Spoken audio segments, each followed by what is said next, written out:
Cosmo health viewers அனைவருக்கும் வணக்கம். நான் doctor Nithya, Siddha physician. Gastritis இந்த ப்ராப்ளம் நிறைய பேருக்கு இருக்குது. அதாவது சாப்பிட்ட உடனே உணவு என்ன ஆகுதுன்னா சரியாக டைஜஷன் ஆகாமல் நெஞ்சு பகுதியிலேயே திரும்ப திரும்ப வர மாதிரியே இருக்கும். எப்போவுமே நெஞ்சில் ஒரு எரிச்சல் இருக்கிற மாதிரி இருக்கும். இதில் ஒரு சிலருக்கு பார்த்தோம்னா நைட்டில் நல்லா தூக்கத்தில் இருப்போம், திடீர்னு டைஜஷன் ஆகாமல் ஒரு ஆசிட் மேலே வர மாதிரி இருக்கும். இது ஆசிட் ரிஃப்ளக்ஸ் அப்படின்னு சொல்கிற கண்டிஷன். இந்த கேஸ்ட்ரைட்டிஸ், ஆசிட் ரிஃப்ளக்ஸ் இது பெரும்பாலும் யாருக்கு வரலாம்னா வயிற்றுப்பகுதியில் புண்கள் இருக்கக்கூடிய நபர்களுக்கு ஏற்படும். வயிற்றுப்பகுதியில் புண்கள் அப்படின்னு சொல்கிறது அல்சரேட்டிவ் கொலைட்டிஸ் அப்படின்னு சொல்கிற கண்டிஷன்லேயோ இல்லை ஹெச் பைலோரி இன்ஃபெக்ஷன் இருக்கக்கூடிய சமயங்கள்லையோ நமக்கு வரலாம். இந்த மாதிரி பிரச்சனைகள் யாருக்கு பொதுவாக வருதுன்னா, இப்போ வெளியில் தங்கி ஒர்க் பண்ணக்கூடிய நிறைய யங் அடல்ட்ஸ்க்கு நம்ம பார்க்குறோம். ஏன்னா நம்மக்கிட்ட வரக்கூடிய நிறைய பேஷண்ட்ஸ்க்கு ஏஜ் பார்த்தோம்னா பிலோ 30 வயதிற்குள்ளே இருக்கக்கூடிய நிறைய நபர்களுக்கு இந்த கம்ப்ளைண்ட்ஸ் இருக்குது. அது ஆணாக இருந்தாலும் பெண்ணாக இருந்தாலும் இது நிறைய பேருக்கு நம்ம பார்க்குறோம். ஏன்னா நைட்டில் அதிகமாக கண்முழிச்சு ஒர்க் பண்ணுறதுனாலையும், அவுட் சைட் ஃபுட் நிறைய சாப்பிட்றது, இல்லை நான் 3 வேளையும் வெளியில் தாங்க சாப்பிட்றேன், வேறு ஆப்ஷனே கிடையாது அப்படின்னு சொல்கிறவங்க, இல்லை நம்மளுடைய நேச்சர் ஆஃப் ஜாப் எப்படின்னா ஒரு இடத்துலேருந்து ஒரு இடம் ட்ராவல் பண்ணிக்கிட்டே நான் இருப்பேன், அப்பப்போ பார்த்தோம்னா அந்தந்த இடத்துல கிடைக்கக்கூடிய ஃபுட்ஸ் நான் சாப்பிட்டுக்கிறேன்னு சொல்கிறவங்க, இதனால் உடலில் அதிகமான உஷ்ணம் ஏற்படுறதுனாலையும், ஸோ அதிகமாக அன்ஹெல்த்தி டயட் இந்த மாதிரி சாப்பிட்றது, சரியாக உறக்கம் இல்லாமல் இருக்கிறது, ஸோ அதிகமான ஸ்ட்ரெஸ்னாலையும் நமக்கு என்ன ஆகுதுன்னா டைஜஷன் தொடர்பான பிரச்சனைகள் ஏற்படுது. இதுக்கு பேசிக்காக நம்ம என்ன பண்ணலாம்? இல்லை இரவு நேரத்தில் நம்ம உறக்கம் இல்லாமல் இருக்குதுன்னா அதை எப்படி நம்ம சரி பண்ணலாம்? இதை பேசிக்காக நம்ம தெரிஞ்சுக்கணும். அப்போ இரவு உறக்கம் சரியாக இருக்கும் பொழுது முக்கியமாக நமக்கு லிவரோட ஃபங்க்ஷன் நார்மலாக இருக்கும். ஸோ லிவர் ஃபங்க்ஷனில் ஏதாவது பாதிப்பு ஏற்பட்டுச்சுன்னா ஒரு சிலருக்கு ஜாயிண்டிஸ் இருந்துக்கிட்டே இருக்கும், ஹெப்பாட்டிட்டிஸ் இன்ஃபெக்ஷன் இருந்துக்கிட்டே இருக்குது அப்படின்னாலோ, பெரும்பாலும் இது அவுட் சைட் ஃபுட் நிறைய சாப்பிட்றாங்க இல்லையா, அவங்களுக்கு தான் இந்த பிரச்சனை ஏற்படுதுன்னு சொல்லலாம். ஸோ அவுட் சைட் ஃபுட் நிறைய சாப்பிட்றவங்களுக்கு ஹெப்பாட்டிட்டிஸ் இன்ஃபெக்ஷனோ இல்லை ஹெச் பைலோரி இன்ஃபெக்ஷனோ ஏற்படுறத நம்ம பார்க்குறோம். ஸோ இது ரெண்டுமே நமக்கு நார்மலாக இருக்கும் பொழுது தான் இந்த digestion, gastritis, H pylori infection இது ஏற்படாமல் நமக்கு நார்மலாக இருக்கும்னு தெரிஞ்சுக்கலாம். இப்போ இந்த மாதிரி இருக்கக்கூடிய சமயத்தில் ஃபஸ்ட்டு நம்ம செய்ய வேண்டியது அதிகப்படியான உடல் உஷ்ணத்தை நம்ம கம்மி பண்ணி ஆகணும். அப்போ உடல் உஷ்ணத்தை குறைக்கணும்னா என்ன செய்யலாம்? அப்போ எடுக்கக்கூடிய உணவு உள்ளே இருக்கக்கூடிய அதாவது அல்சரை குணப்படுத்தக்கூடிய மாதிரியும் இருக்கணும், நமக்கு நோய் திரும்ப ஏற்படாமல் இருக்கிற மாதிரியும் இருக்கணும். அதாவது உணவே மருந்து அப்படின்ற மாதிரி. அப்போ பேசிக்காக இதற்கு என்ன பண்ணலாம் அப்படின்னு பார்த்தோம்னா, ரொம்ப குளுமையாக இருக்கக்கூடிய உணவுகளை நம்ம சாப்பிடணும். அதாவது டெமுல்சன்ட் ஆக்ஷன் அப்படின்னு சொல்லுவோம், உள்ளழல் ஆற்றி.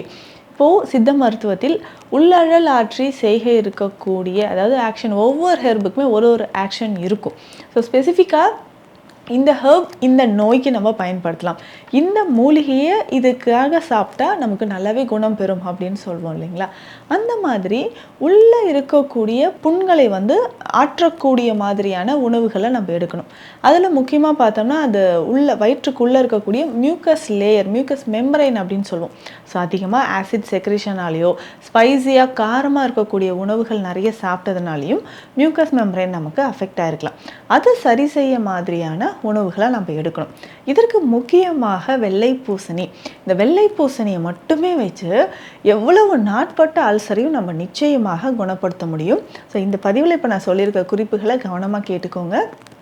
இந்த ஹோம் ரெமெடியை சுகர் இருக்கிறவங்களும் சரி, பிளட் ப்ரெஷர் இருக்கிறவங்களும் சரி தாராளமாக பயன்படுத்தலாம். முக்கியமாக இதனால் உடல் பருமனும் நமக்கு குறைஞ்சி கெட்ட கொலஸ்ட்ராலும் நமக்கு குறைய ஆரம்பிக்கும்.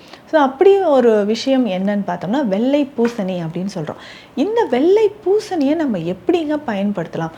வெள்ளை பூசணியை பயன்படுத்தி வயிறு சம்மந்தப்பட்ட பிரச்சனை, gastritis, acid reflux, ulcerative colitis இதை எல்லாமே நம்ம எப்படி சரி பண்ணலாம்? முக்கியமாக நிறைய பேர் எண்டோஸ்கோப் எடுத்து பார்த்துருப்பீங்கன்னா, எவ்வளவோ நான் ட்ரீட்மெண்ட் எடுத்துட்டேங்க, எண்டோஸ்கோப்லாம் எடுத்து பார்க்க சொன்னாங்க, எடுத்து பார்த்தேன் அப்படின்னு சொல்லுவாங்க. ஸோ அந்த டைமில் பார்த்தோம்னா கேஸ்ட்ரைட்டிஸ் ப்ராப்ளமோ இல்லை லாக்ஸ் LES அப்படின்ற கண்டிஷன் இருக்கும்.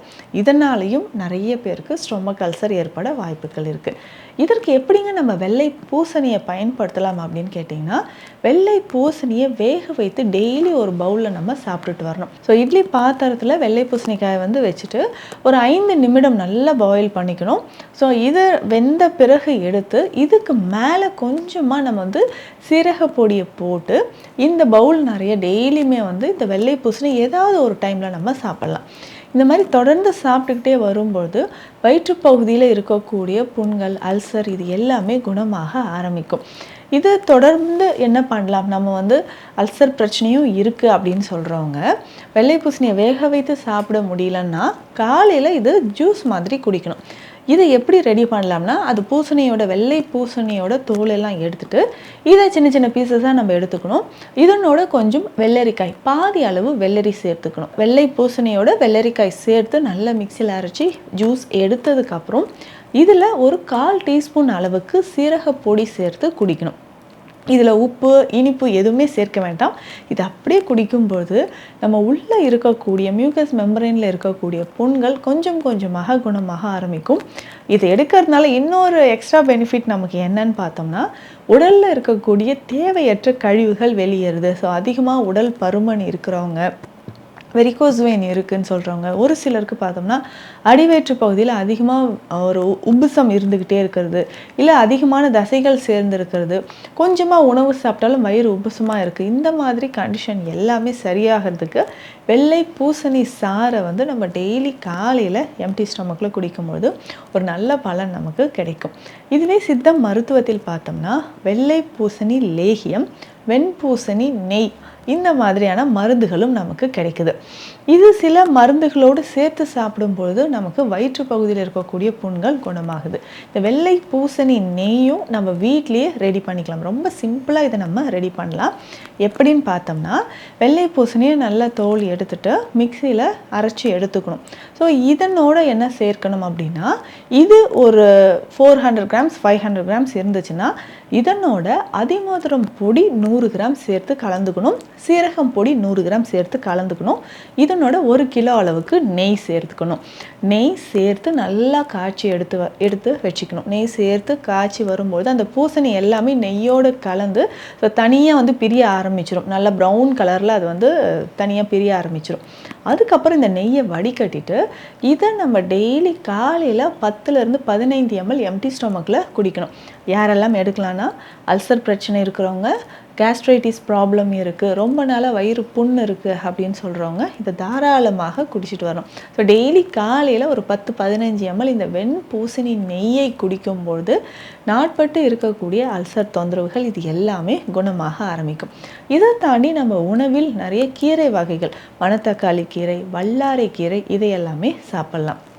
வல்லாரை கீரையை நம்ம எப்படி பயன்படுத்தலாம்னா, வல்லாரை கீரை ஒரு 2 கைப்பிடி அளவு எடுத்துட்டு அதனோட கொஞ்சம் சீரகம் சேர்த்து நல்லா பேஸ்ட் மாதிரி அரைச்சிக்கணும். ஒரு நெல்லிக்காய் அளவு எடுத்துட்டு இது 1 கிளாஸ் மோரில் கலந்து டெய்லி காலையில் குடிக்கணும். ஒரு 7லேருந்து 10 நாட்கள் குடிக்கும்போதே அதிகமான வயிறு எரிச்சல், வயிறு உப்புசம், கேஸ்ட்ரைட்டிஸ் இருக்குன்னா இதுக்கு வந்து ஒரு சிறந்த தீர்வாக இது இருக்குன்னு சொல்லலாம். வல்லாரை கீரையும் என்னென்னா, நம்ம உடலில் உள்ள உறுப்புகளில் இருக்கக்கூடிய புண்கள், ஸோ வாய்ப்பகுதி நிறைய பேருக்கு மவுத் அல்சர் இருக்கும், வாய்ப்பகுதியில் புண்கள் இருக்குது, அதை சரி செய்யணுன்னாலும் வல்லாரை கீரையை நம்ம பயன்படுத்தலாம்.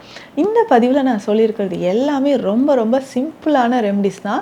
ஸோ அதை நம்ம எப்படி மெடிசனாக செய்யலாம் அப்படின்றதையும் நான் சொல்லியிருக்கேன். ஸோ வீட்டில் அதை பயன்படுத்தி பாருங்கள். நிச்சயமாக நாட்பட்டு இருக்கக்கூடிய அல்சர் பிரச்சனைகள், மவுத் அல்சர் அப்படின்னு சொல்லக்கூடிய வாய்ப்பகுதியில் ஏற்படக்கூடிய புண்கள், இது எல்லாமே நல்ல குணம் பெறலாம். மீண்டும் அடுத்த பதிவில் சந்திக்கலாம். நன்றி.